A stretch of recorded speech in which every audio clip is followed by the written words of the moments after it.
Back to my channel. I'm here with a special guest today, Joshua Lorenzo. What's 12 going years. on? 12 years. 12 Now, years. what's your background? Where are you from, and how old are you as well? So I am 26 years old now.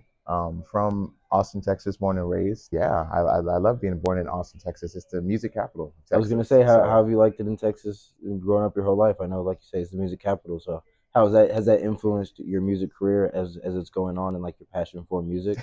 Definitely it Yeah. has. Um, all the festivals and shows and stuff we have down here gives me like a really like wide variety of music taste. Mm. So I love being a kid and growing up like in the house with my parents. Of course, it's like Al Green and like Etta James on Sunday, Ooh, yeah, and and at house music. school it's like Blink 182 and like Britney Spears and all that. So it was a nice little mixture, nice Nice, little cool nice, mixture. nice. That's good. Yeah. Now, how with the music you listen to, like Al Green and those type of artists, do you have a sound that you've kind of cultivated for yourself that like? I think seeing my people, I guess specifically black and brown people, branch off into like the pop Pop culture stuff. I guess that Yeah. it kind of inspired me to do more so, but also like I have my old school influences like Etta James and Al Green with the very slow tempo R&B music, Yes. which still like has its, I guess you could say, reign on today's R&B music. You know, I hear True. artists like Money Long. She has a lot of really cool, dope like slow jams now that she released in like the 2020s, but they sound like they could have easily been Back in the day type of you music. know, back in Yeah, the day I've type of noticed that music. older school vibe has been coming back around nowadays because you have a lot of artists sampling a lot of older songs to where it's Yeah, like, well, I have some of my coworkers, they mentioned like, this song, but I know the original song, like the sample song right. of it, to where it's like my younger generation like me, we're like, no, I know this song, but I don't know the song that it came from itself. Right, right. So I'm already knowing that. Now, what's the biggest lesson life has taught you most recently at your age? Yeah, I guess it's a quote in the Bible. It's really, really true. Correct me where I'm wrong. It's somewhere in Proverbs. I can't remember where, I'm sorry. But it's there's power of life and death resides in the tongue. Mm. And it's very true what you speak on yourself and other people. Um it's the energy that you're always going to be with that person, I guess you could say. You know, Right. if you look at somebody and you're always disappointed in them, and you're always saying, why do you always do this badly? Why do you always do that badly?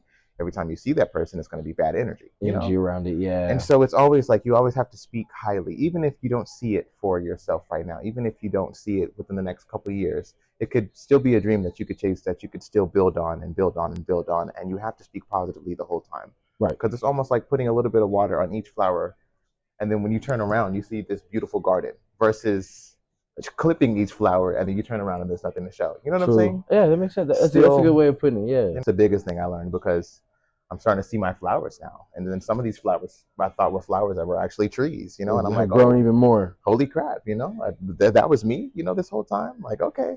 Nice, nice. Now, have you found any practices that help you with like your mental health and things? Like I know a lot of people do meditation or things like that. Have you branched off into any of those other remedies that people find helpful for yourself? Definitely. I tried meditation for a minute here. Um, I feel like though I have like I don't want to self-diagnose, but I have too much of like an ADD brain for meditation. No, I totally feel that, dude. I'm the same way. I do have Because some I'm sitting ADHD. there and I'm trying to meditate, you know, with my little palms out, and then I'm like, my dog will come in, he'll put his like rope, his little toy right on my lap, and I'm like, okay, Jordan, hold on, you know, and then I'm like, did I have something in the oven? Okay, no, I did that afterwards. Wait, no, I definitely did put something in the oven. Okay, hold on, let me make sure, you know, and then it just turns into I have a really, really short attention span. But I don't know, meditation was something I did. I like to have what they call deload weeks. Okay, I haven't heard of that. I didn't hear about this until recently, where I started working out more. That's another thing that helps me with my mental health a lot. Good, okay. As a kid, I used to be terrified of going to the gym, and now I love it. But definitely, a deload week is when you. I've recently started lifting heavier and heavier, and so this one guy said, "Hey, make sure you're doing deload weeks because you have to have a week of like you can still lift weights, but lift light weights. Okay. So that way you can kind of practice those movements and perfect your form. So that way when you do go back to the heavy weights, you are recovered. It's kind of like recovering without having to stop fully stopping. Okay. And so I try to implement that with my music and like my career and everything. I'm like, okay, well I pushed out a lot of content in December. Let me draw back in January and then come back a little bit even harder during February because I took that time off. Yeah. Know? Okay. That's totally so see. That helps a lot. That's good. That's good. Okay. With that coming in with the working out and all that, how do you find time to manage that with also making music? Because I know there can be a big creative block when it comes to that with the mental as well. How do you navigate that itself? I think low key they kind of like go hand in hand for me now. Yeah. Um, I used to be terrible at time management, and then I kind of still am. Mind you, we're an hour late today. Hey. My bad, bro. My bad. So I'm working on my time management skills, but um, honestly, like I kind of like make mixes and stuff for the gym sometimes. Okay. I'm in my head and I'm like, maybe I'll spit a bar, or especially with my little Jersey club, like really hype, dance music. It's really upbeat. I love doing my cardio to that. And so I'll put little stuff in there like little chants like of people saying, okay, or let's go, or come on, some motivation, and it almost, it and when I'm in the gym, I hear that, I'm like, okay, like, I got 10 more sit-ups, like I got this, and so you have your own backup dancers before you have backup dancers. Basically, bro, I be in my head thinking about that stuff, stage sets and all that, and backup dancers. Not yet though, not yet, but in the work. One of your biggest setbacks so far in starting music and doing music consistently as you have just growing up? Definitely one of my biggest setbacks was the fear of stepping on toes. I used to always be a people pleaser, and I would always try to make everything like free for everyone. Think of like the house on Halloween that has like the candy bowl that you can just easily come up and like take the whole bowl if you wanted to, but you're not supposed to, I was like one of those people where I wanted everything to be like my goal in music was to make people dance. That's all I cared about, was to make people move, make people smile, but in terms of that, I didn't know the legality of everything and like how to cite your sources and how to CYA and make sure people know, hey, if they're playing this song, they know that this person created it, right? Right. And so I had released a beat just called Slow R&B Instrumental with guitar, and then it ended up getting used by Tink, who ended up creating the song Treat Me Like Somebody. Oh, wow. By Tink. And so I felt bad because I never put my tag on that beat. And so for so many years, people thought it was a Timbaland beat because I used a Timbaland sound pack.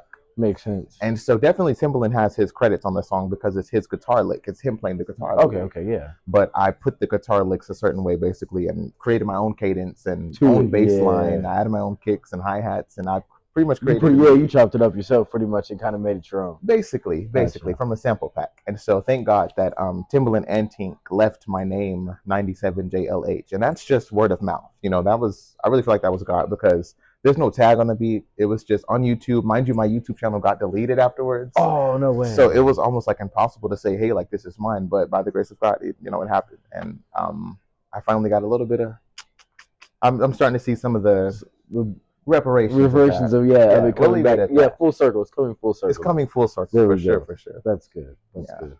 So you can't beat that. You can't beat that when it comes around full circle. You start somewhere and now you made it a failure, but it comes back as a positive now. Right. And I was gonna say, like, I love seeing my failures and talking about them, because it's really always like a way to point you to a W. True. All your L's are just lessons. Yeah. A lot of people take them as losses. But your dream festival.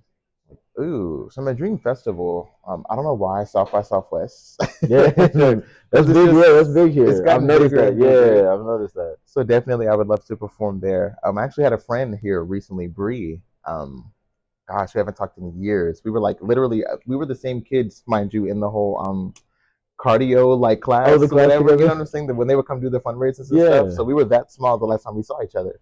And now I saw her perform at South by Southwest. No way. I think she did some original music and some R&B covers, and so she's super talented. Shout out to Bree. South by Southwest, I want to say I would love to take more advantage of. Recently, though, I haven't really done anything because I'm kind of like still getting my music out there and getting it done. I want to say I've been in the studio a lot more. Studio 6. Okay. I don't know if they're still open, but my brother recorded some stuff there a while ago, and I still have one of the cards. And I'm like, man, I really need to go back and see like how they're doing, what they've been doing, because they have some pretty nice stuff. Pretty nice equipment to be like local, very good quality sounding stuff. Nice. Now, what's your process for making music? Like, are you write it down, or you just go into the studio and just kind of freestyle and work with the beat itself? It's very, very rare when I do the whole freestyle thing, but I notice when I do, I have the most fun and I come up with some really funky stuff. Yeah, like some really cool like one-liners and stuff. So I kind of want to do that more often, but I'm very much like a no, I want to listen to the beat over and over again. I want to write the stuff down and not necessarily obsess over my lyrics, but I'm very much like a I don't know, man. I grew up listening and watching Nicki Minaj. Okay. Like honestly, her and Kanye. There's old videotapes of Kanye, I think, writing. There's old videotapes of and on YouTube, y'all can look this up. Not everybody can say the same, but no, let me stop. Now let me stop. But I have to shout out to the greats. But yeah, I don't know. I just love sitting down and writing. Because have you ever done any like just poetry itself? Have you ever done any of that? Ew. A little bit in high school. Yeah. Kind of just for class, but at the same time, I would look back at some of the like poems I wrote, and I was like, nah, like you were spitting here, like save that. Yeah. And so, not really. I haven't really like. I thought of doing spoken word. Okay. I really love, and I'm so mad at Black Twitter for bullying her for this, but I love what Ella May does at the end of her tracks when she like speaks with her full like natural accent, and that's when people find out, oh, she's British, you know? Or, yeah. You know, when she first came on the scene and did that, and I love the spoken word that she would do at the very end. You know, okay. It almost gives me like I see how some people can cringe and say like, oh, it gives like Disney vibes, but like it's nostalgic. Like I love that. It reminds me of The Lion King or something. Like I'm in a movie. Ooh, yeah. And that's what music like. It brings you back. Yeah, be, you know? It gives you a scenery. It needs to be that again. Yeah. I feel like we haven't had music that sounded like a movie since like the 80s, 90s. You know. Yeah. We need that back in 2024. If you had a message like the music you do have. What's the message you try to captivate to your audience and what you're trying to bring and show in a message wise? I would say the same thing I kind of told the kids. Have fun. For now. That's not always going to be my message, but one of the main messages now, I feel like with the music that I do have out now, it's definitely have fun, be authentic, be yourself. Don't be afraid to be your most authentic self in that moment, you know, because I have a lot of different sounds out there. And so I feel like with that, people can see like, okay, like we're multifaceted. Okay. And don't be afraid to be all versions of yourself. I think that's kind of like what my message would be, you know, even the ugly version of yourself, because you can look back and say, oh, well, I learned how not to be that. Gotcha. You know, so be yourself for all reasons, not just for the glory, not just for the bad moments, but for everything, because that's how we grow and become the best versions of yourself. Yeah, I totally see what you're saying. Yeah. Now, is there anything else you'd like to share with the viewers before we sign off today? Anything you want to leave them with about your music or anything else? Not off the top of my head. Keep checking my SoundCloud, I guess. Yeah, I'll drop the links in the description. Definitely. Thank you for having me. I do have a little project coming soon-ish, but I don't want to like